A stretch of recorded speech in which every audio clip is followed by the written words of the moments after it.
우리가 시편 123편 말씀을 개역 개정으로 읽었는데요.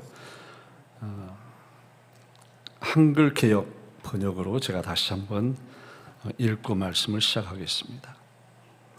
하늘에 계신 주여, 내가 눈을 들어 주께 향하나이다.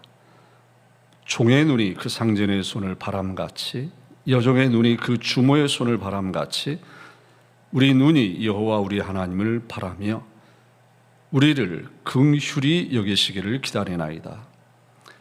여호와여, 우리를 긍휼히 여기시고 긍휼히 여기소서. 심한 멸시가 우리에게 넘치나이다.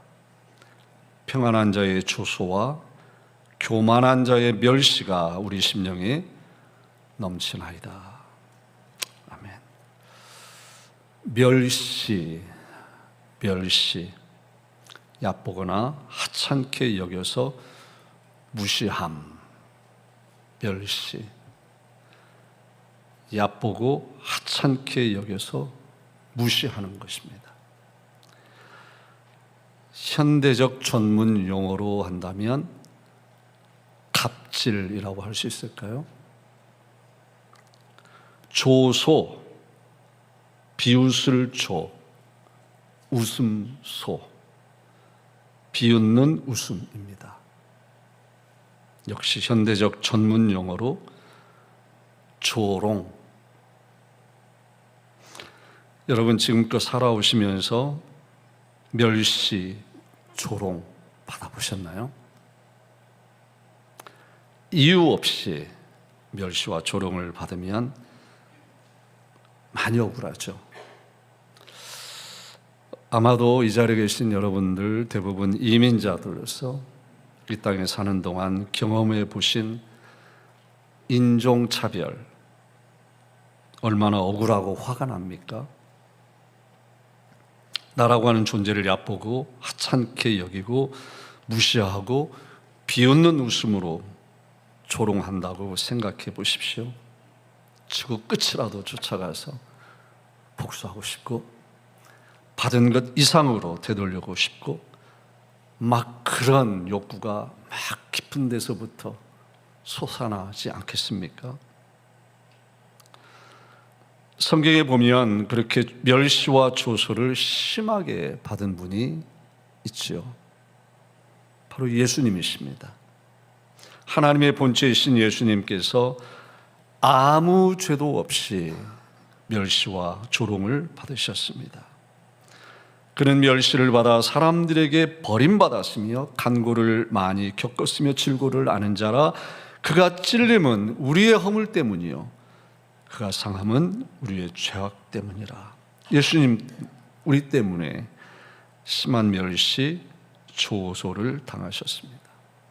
그렇기 때문에 그 예수님을 따라가는 우리들, 예수님의 제자들, 바로 그 길, 십자가의 길을 가야 합니다. 내가 지은 죄 때문이 아니라 예수님의 이름과 하나님의 나라를 위해서 예수님을 향한 나의 믿음 때문에 십자가의 길을 가는 것이 바로 믿음의 순례입니다.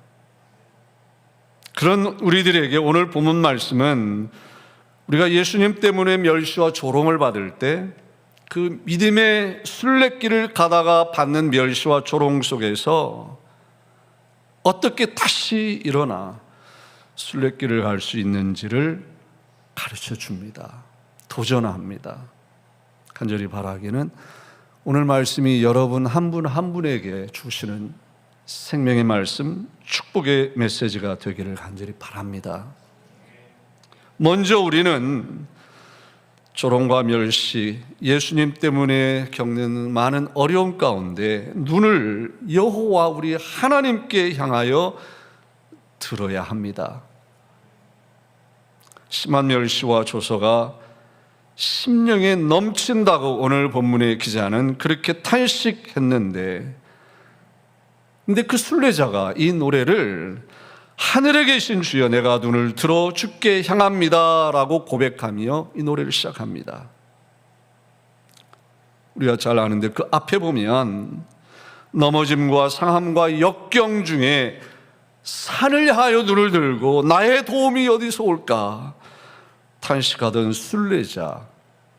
근데 이제 오늘 말씀 보니까 이제는 하늘에 계신 주님을 향하여 눈을 들었다라고 하는 것입니다.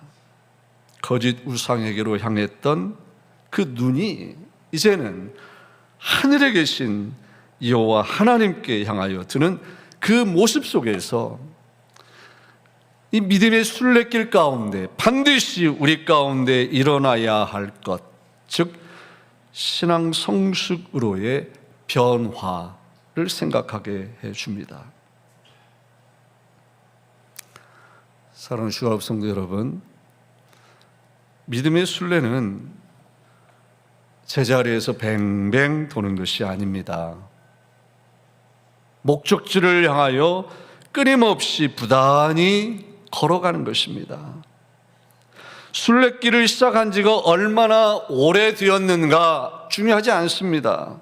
그 대신 어디에 가까이 왔느냐가 중요합니다. 더 정확하게 말씀드린다면 누구에게 가까이 왔느냐가 중요합니다. 세월이 흐를수록 예수님과 더 가까워졌는지, 예수님을 알고 예수님을 더 경험하고 예수님을 더 닮아 있는지가 중요합니다. 시간이 지날수록 내 마음이 주님의 마음 가까이에 있고 내 계획, 내 생각, 내 말, 내 행동 속에 예수님이 나의 삶의 주인으로 드러나는지, 그것이 중요한 줄로 믿습니다. 만일 우리 가운데 그런 성숙으로의 변화가 일어나고 있지 않다면 그것은 십중팔구 눈을 들어 하늘에 계신 여호와 하나님께로 향하지 않고 거짓 우상, 짝퉁 신을 향하였기 때문이라고 볼 수 있습니다. 무엇이 짝퉁 신이고 무엇이 거짓 우상일까요? 하늘에 계신 주 여호와 하나님이 아닌 다른 모든 것들입니다. 심지어는 하늘에 계신 주님마저도 하늘 아래에 있는 종처럼 취급하는 우리들의 마음, 그것도 거짓 우상입니다. 요즘 피러스는 한 길 가는 순례자에서 이렇게 그런 우리의 부끄러운 모습을 신랄하게 비판하며 지적합니다.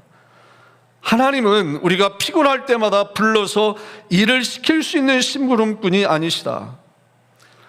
그렇다고 내 삶에서 해결하기 힘든 문제를 당했을 때 불러서 해결하는 전문가도 아니시다.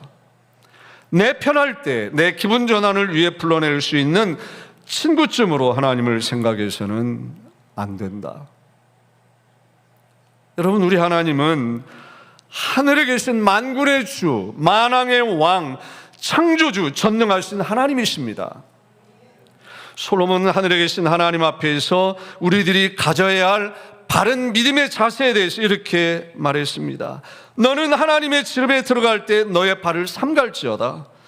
가까이 하여 말씀을 듣는 것이 우매한 자들이 재물 드리는 것보다 나으니 그들은 악을 행하면서도 깨닫지 못함이니라. 너는 하나님 앞에서 함부로 입을 열지 말고 급한 마음으로 말을 내지 말라. 하나님은 하늘에 계시고 너는 땅에 있음이니라. 믿음의 순례길은요, 하나님은 하늘에 계시고 나는 땅에 있다라고 하는 것을 철저하게 인식하고 인정할 때 비로소 시작이 되는 줄로 믿습니다. 하나님은 우리가 올려다 봐야 할 분이시지 마주보거나 내려다보거나 시쳇말로 맘먹을 뿐이 아니라라고 하는 것입니다. 하나님의 임재 앞에 나갈 때마다 발을 삼가고 신발을 벗고 함부로 입을 열어서는 안 된다라고 하는 이 의미가 무엇인지, 특별히 이 시대 크리스찬들에게서 정말 회복되어야 할 영성이 무엇인지 이 말씀을 통해서 성령님께서 가르쳐 주시고 이 말씀에 사로잡혀 살아가기를 주님 이름으로 축복합니다. 믿음의 순례길을 가다가 받는 멸시와 조롱 속에서 다시 일어나 순례길을 걸어갈 수 있는 두 번째 비결이 있다면 그것은 우리 눈이 여호와 우리 하나님을 바라는 것입니다. 이 바란다라는 말은 바라본다라는 의미이고, 그냥 바라보는 게 아니라 완전히 시선을 하나님께 고정하여 바라본다라는 뜻입니다. 여러분, 히브리서 12장 2절 말씀 잘 아십니다. 믿음의 주요 온전케 하시는 인 예수를 바라보자. 이게 바라보자라는 말씀이 NIV 성경에 Let us fix our eyes on Jesus. 우리의 눈을 주님께 픽스 시키자, 고정시키자. 다른 번역에 보니까 Never stop looking to Jesus. 절대로 예수님 바라보는 것을 중단하지 않는 것. 그것이 여기서 우리의 눈을 향하여 하나님을 바라본다라고 하는 의미인 것입니다. 오늘 본문 말씀 보면 그렇게 주님을 바라보는 그 표현이 이렇게 되어 있습니다. 종의 눈이 그 상전의 손을 바람같이, 여종의 눈이 그 주모의 손을 바람같이 우리 눈이 여호와 우리 하나님을 바라며 우리를 긍휼히 여기시기를 기다리나이다. 주인에게 복종하는 종의 자세로 주님을 바라본다라는 뜻입니다. 유명한 스펄전 목사님은 이 대목을 이렇게 해석을 했습니다. 진실된 성도는 하나님을 경외하는 눈으로 바라보아야 하고, 순종하는 마음으로 주의 깊게 그리고 지속적으로 바라보아야 하고, 기대하는 마음으로 그분 한 분만 순종하면서 그리고 주님만 간절히 원하는 마음으로 바라보아야 한다. 저와 여러분이 이렇게 주님을 바라보는, 눈을 들어 우리 여호와 하나님만 바라보는 귀한 은총의 길을 주의 이름으로 축복합니다. 왜 우리가 그렇게 해야 합니까? 왜 우리가 그렇게 여호와 우리 하나님을 바라야 할까요? 오늘 말씀 보니까 그 이유가 이렇게 나와 있습니다. 여호와 우리 하나님은 우리에게 긍휼을 베푸시는 하나님이시기 때문에, 개역 개정에는 은혜를 베푸시는 하나님으로 나와 있습니다. 저는 옛날 개역 한글 성경이 더 좋습니다. 긍휼을 베푸시는 하나님. 오늘 본문이 딱 4절로 되어 있습니다. 이 4절 속에 이 긍휼이라는, 은혜라는 단어가 3번이 등장하고 4절 중에 2절에 걸쳐서 긍휼에 대한 말씀이 나옵니다. 가히 시편 123편은 긍휼에 대한 말씀이라 이렇게 해도 맞을 것입니다. 근데 여러분, 긍휼이 무엇입니까? 긍휼은 하늘에 계신 하나님께서 종이 되어 이 땅에 오셔서 우리가 받아야 할 모든 저주와 심판을 십자가에서 우리 대신 받으신 것, 그것이 긍휼의 실체입니다. 그리고 영원토록 그 십자가의 아픔으로 우리를 불쌍히 여겨주시는 마음, 그것이 긍휼의 마음, 바로 우리 아버지 하나님의 마음입니다. 이 긍휼의 마음을 어떻게 더 쉽게 설명을 해드릴 수 있을까 고민하다가 떠오르는 것이 과일이었습니다. 여러분, 여름철 제철 만난 맛있는 과일을 마켓에서 사시죠? 어떤 과일을 여러분 고르시나요? 잘 익고 상처나지 않고 같은 값이면 크고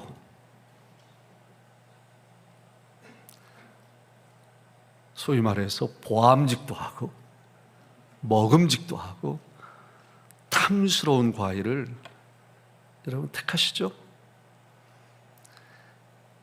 여러분, 수박 고를 때 얼마나 많이 고생하십니까? 뭐 유튜브에 보면 맛있는 수박 고르는 방법, 이것도 해보고 저것도 해보고, 그때마다 꽝이죠. 안 되죠, 잘. 그러면 다음에 가서는 또 맛있는 수박을 어떻게 고를까? 그냥 저 밑에 있는 무거운 수박 꺼내느라고 그냥 고생하면서 막 온 수박을 뒤집고, 제가 이걸 어떻게 할까요? 저도 해봐서 알아요. 생각 있는 사람이라면 과일 고를 때 골아 터진 것, 진물이 흐르는 것, 심하면 뭐죠? 뭐가 피는 거 있잖아요.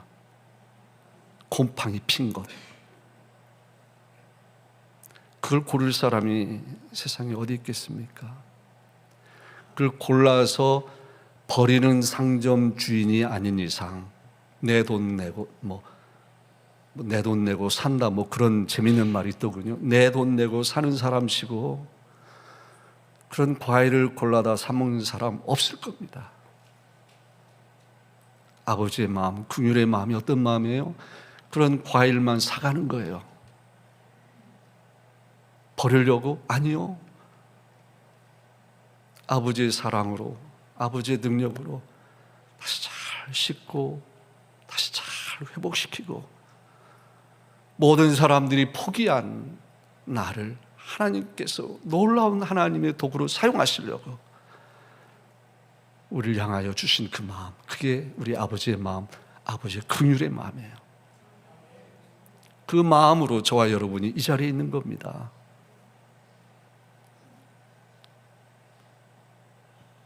아버지의 그 긍휼하신 마음이 우리를 살리셨고, 순례길 다 가는 동안 우리를 버리지 않고, 우리 때문에 욕을 잡수실 줄 뻔히 아시면서도 멀찍이 떨어져서 우리와 함께 가시는 게 아니라 내 곁에 나를 꼭 껴안고, 힘들어 주저앉고 싶을 땐 우리를 안아주시고 함께 가주시는 주님, 긍휼의 주님이십니다. 그 주님을 눈을 들어 바라보라는 것입니다.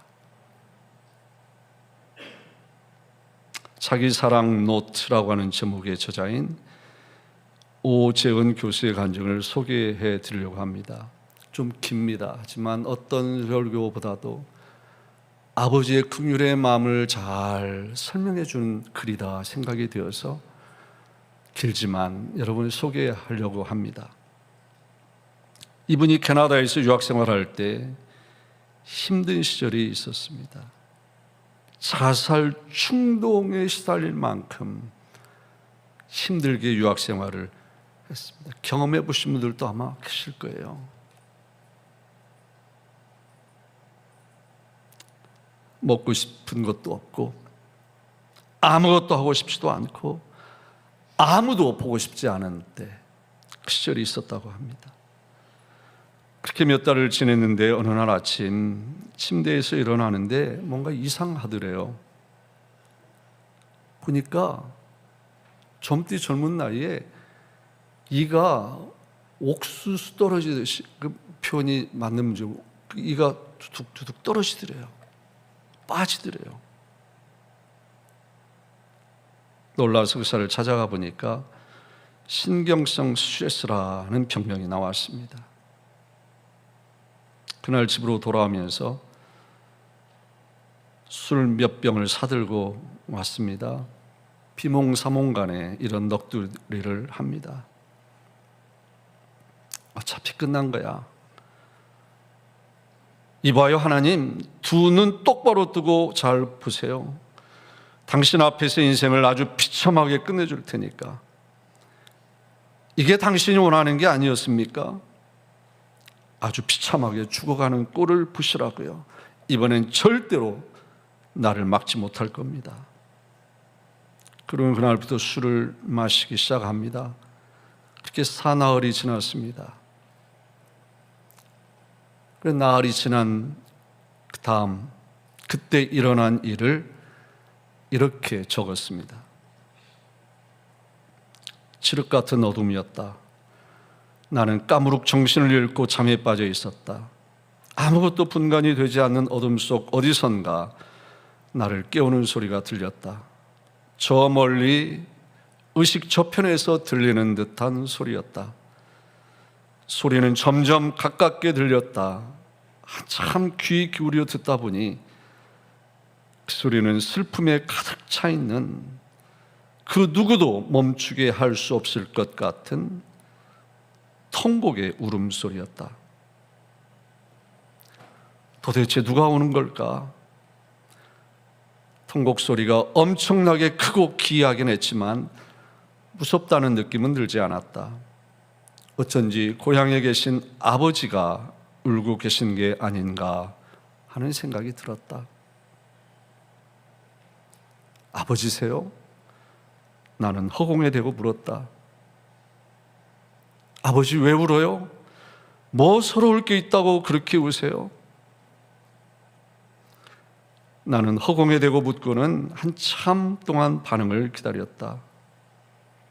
답변이 없었다. 아버지가 아닌가? 혹시 하나님이세요? 묻고 보니 바로 그렇다는 느낌이 왔다. 하나님이셨군요.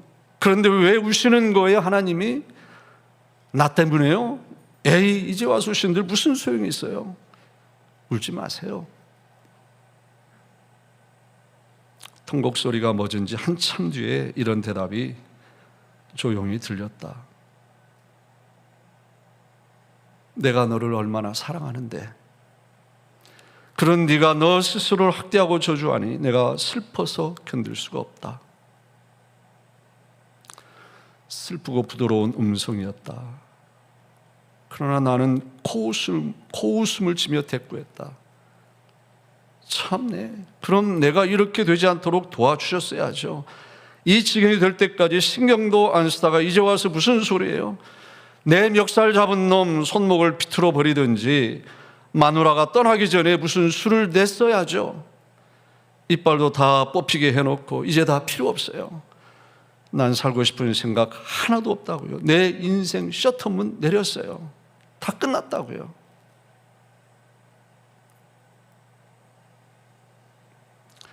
통곡 소리 가운데 다시 음성이 들렸다. 내가 너를 사랑한다. 네가 기쁘면 나도 기쁘고 네가 슬프면 나도 슬프다. 네가 어떤 생각을 하고 어떤 삶을 살더라도 나는 너를 정말로 사랑한다. 그래요? 나는 목회에도 실패했어요. 그래도 괜찮습니까? 괜찮아. 그런 건 아무 문제도 아니야. 참 있다가 다시 물었다. 나는 가정도 흔들리고 있어요. 그래도 좋아요? 괜찮아. 그런 건 아무 문제가 아니야. 나 그냥 어디 캐나다 시골에 들어가서 이름도 바꾸고 구멍가게나 하나 하겠어요. 그래도 좋으세요? 그래. 네가 하기 싫은 일 억지로 하지 마. 너 하고 싶은 대로 하고 살아라. 네가 좋으면 나도 좋아. 저자는 다음과 같이 고백합니다. 나는 나 스스로 만들어 놓은 그 굴레 속에 갇혀 살았었다.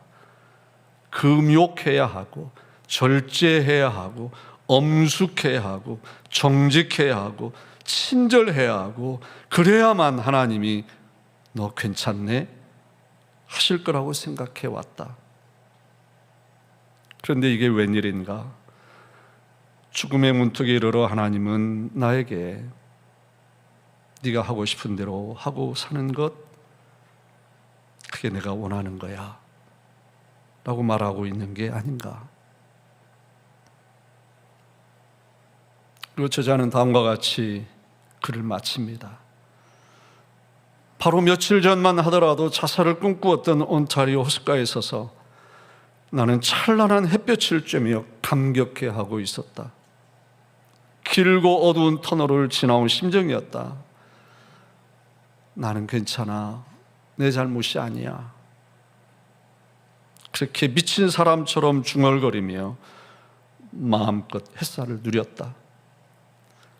어제는 죽고 싶어 견딜 수 없어 하고 오늘은 찬란한 햇살 앞에서 인생의 기쁨과 축복을 만끽하고 있었다. 여러분, 이것이 바로 하나님의 긍휼의 파워입니다. 우리가 잘하고 잘못하고에 따라 우리를 처리하지 않으심이 하나님의 긍휼입니다. 만일 우리가 잘한 것에는 상을 주시고 잘못한 것에 벌을 주신다면 이 자리에 있을 사람은 단 한 사람도 없을 것입니다. 우리 하나님, 우리가 잘못한 것마다 일일이 들추어내어 벌 주시는 분이 아니시라 침물이 나는 듯한, 곰팡이가 피는 듯한, 아무도 거들떠보지 않고 오히려 쓰레기통에 처박혀야 될 그런 부끄러운 존재와 같은 우리들을 향하신 선하신 목적을 따라 우리를 새롭게 빚으시고 우리 안에서 당신의 뜻을 이루어 가시는 하나님, 그 하나님은 우리의 아버지, 긍휼에 풍성하신 하나님이십니다. 세상이 뭐라고 여러분을 속여도 눈을 들어 긍휼 베푸시는 하나님을 바라보시기를 주의 이름으로 축복합니다. 너는 여호와를 바랄지어다. 강하고 담대하며 여호와를 바랄지어다. 그렇게 스스로를 타이르던 다윗이 했던 고백, 이 고백이었습니다. 내가 여호와께 바라는 것 한 가지 일, 그것을 구하리니 곧 내가 내 평생에 여호와의 집에 살면서 여호와의 아름다움을 바라보며 그의 성전에서 사모하는 그것이라. 있는 모습 그대로 받으시는 주님 앞에서 내 마음 내 멋대로 내 삶의 주인 되어 살지 못할 겁니다. 아버지의 마음을 기쁘게 하기 위해서 주님을 사랑함으로 점점 주님 앞에 가까이 나가는 순례길을 걸어가게 되겠죠. 평생의 여호와의 집에 살면서 여호와의 아름다움, 아버지의 긍휼을 바라고 구하고 기다리고 기대하면서 믿음의 공동체 안에서 성전에서 여호와의 임재 안에 거하는 것, 이것이 우리 모두의 간절한 소원이고 바램이기를 축복합니다. 눈을 들어 천지를 지으신 여호와께로 향하고 온 마음 다해 여호와 우리 하나님만 바라며 긍휼 베푸시는 하나님을 기다리십시오. 주님의 영광을 보게 될 것입니다. 내 삶 가운데 계시고 우리 가운데 계시는 아버지의 영광이 우리를 통해 믿음의 공동체 슈가르프 교회를 통해서 온 세상에 가득하게 되기를 축복합니다.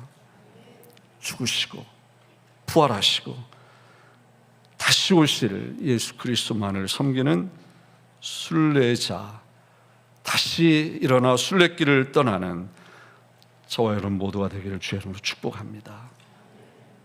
우리 주님 앞에 다 일어나 함께 감사하고 또 결단하며